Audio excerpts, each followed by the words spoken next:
There's a subtle beauty to Xenoblade Chronicles as a series, and while many individual components could be pointed at and recognized as considerable enough of a reason to love the series, I think there's one underlying detail about the storytelling and story writing overall for this series that I at least had subconsciously gravitated towards and only just recently realized. And I've talked about it a little bit on stream, but I genuinely believe that the way that Xenoblade Chronicles tells a very human story is not only beautiful and poetic, but also inspired, or at the very least, inspiring. So for this 3-part series, I want to go into detail about how each Xenoblade game contrasts its very detailed and fantastical world, filled with larger-than-life elements that just feel out there, and feel so, well, non-human, and how that world and those set pieces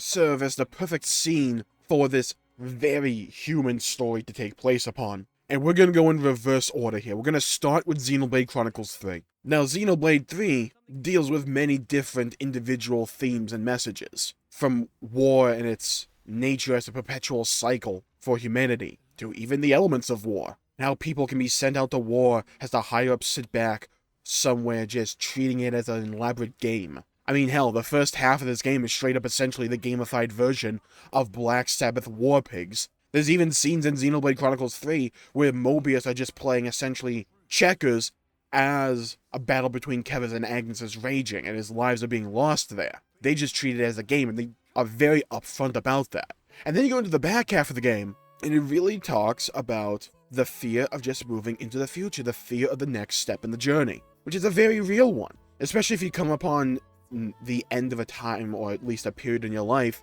that brought you a lot of happiness or joy. Watching and knowing that is going to end and not knowing what is going to be in the future can be very intimidating. That sense of unknown, where anything is possible, can sometimes be even more terrifying than knowing something bad may happen. And while I'm not a psychologist, I imagine it would be probably somewhere in the vein of people's fear of the ocean or the deep dark abyss, or heck, even space. Where it's not necessarily the concept that's terrifying, it's the fact that it obscures your information, where we just don't know much about it. Future's along the same way of thinking. And how does Xenoblade Chronicles 3 tackle that? How does it depict that? Well, it showcases it at the very end of the game with the two worlds separating with the activation of Origin, where by that point in the game, you've gotten to know a lot of characters from both Kevin and Agnes in the city, and a metric crapload of Nopon. If you're like me, you grew to like Ionios, you grew to like its characters and its relationships and its dynamics. A lot of those individual stories ended on a sense of optimism for the future, about what they could make with their own lives.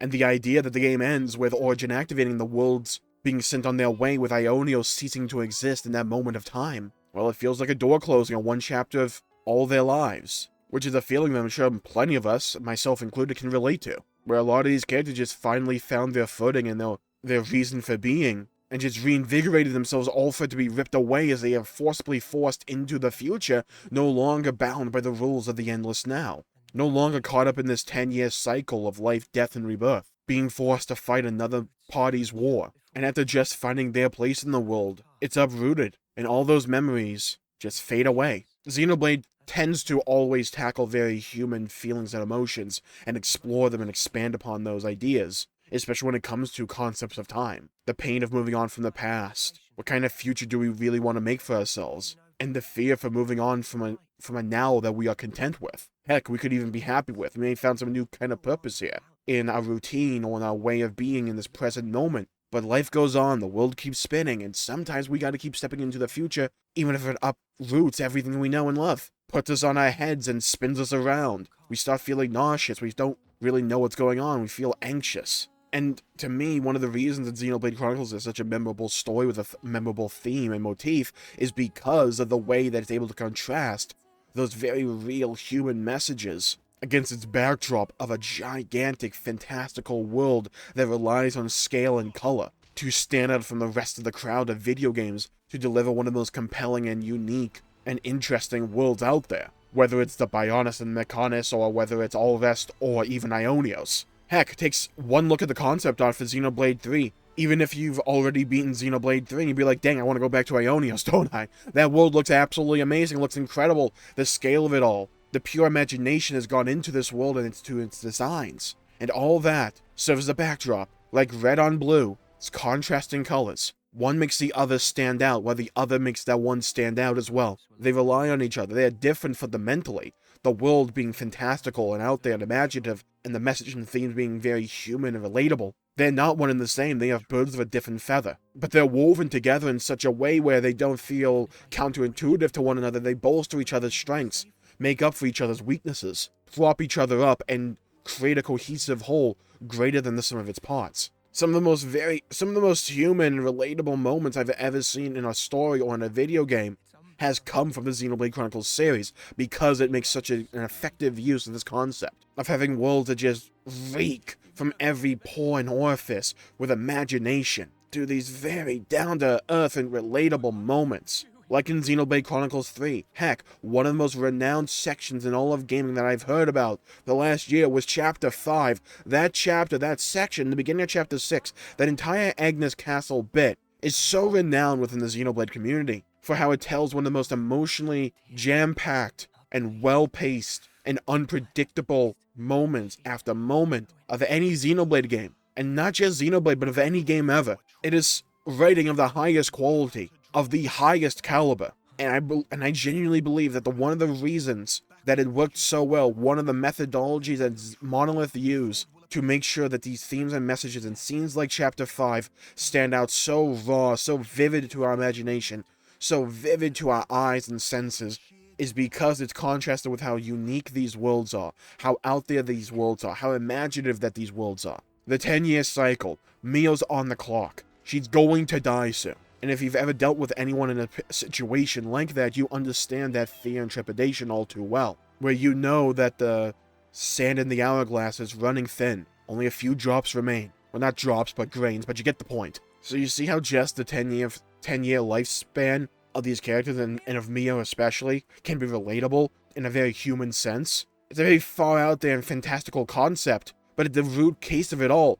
when you peel back its layers, it's still a very human story. It's just cloaked in that veil of imagination to make it stand out even more and make it feel more unique. You have Noah questioning his self-worth after not being able to protect Mio in Chapter 5 in the jail cell, just breaking down periodically, time and time again, until his knuckles went bloody from bashing the iron bars, or steel, or whatever the heck they are. Just desperately trying to evade the inevitable. Because at the root heart of every story and every line of dialogue that Xenoblade puts out there, when it comes to its main theme and message, it's all very human, it's all very understandable. And the way that Xenoblade Chronicles 3 managed to do this was to take these concepts of war and its cyclical nature, the greed and arrogance of people, how these systems can be seemingly put in place, where people just seemingly put on a wheel ad infinitum, over and over again for someone else's entertainment while they suffer. Hope and hopelessness, the ability to move on, and the ability to walk your own path. Very human narratives and themes and messages wrapped in this cloak, in this veil of creativity and imagination that makes it stand out and makes it appear more down to earth. And while that methodology may not land for every person out there, it lands for me. And I feel like if you're a fan of Xenoblade and its narratives in any way, it's probably going to land for you in that way as well. Heck, just think of the visuals. Think of the music, the sights and sounds, the off-scene tune, Mio disappearing at the end of the eclipse, and dealing with loss, and regret, and pain. The entire flashback sequence, and the ending. They all scream Xenoblade because they feel so far out there, but the root cause of it all is a very human narrative and story. And that to me is one of the most special aspects of Xenoblade as a whole. And next time, I'm going to talk about how Xenoblade Chronicles 2 incorporates this idea, this storytelling technique into its world with its own themes and messages. So thank you all for tuning in. My pleasure making the video.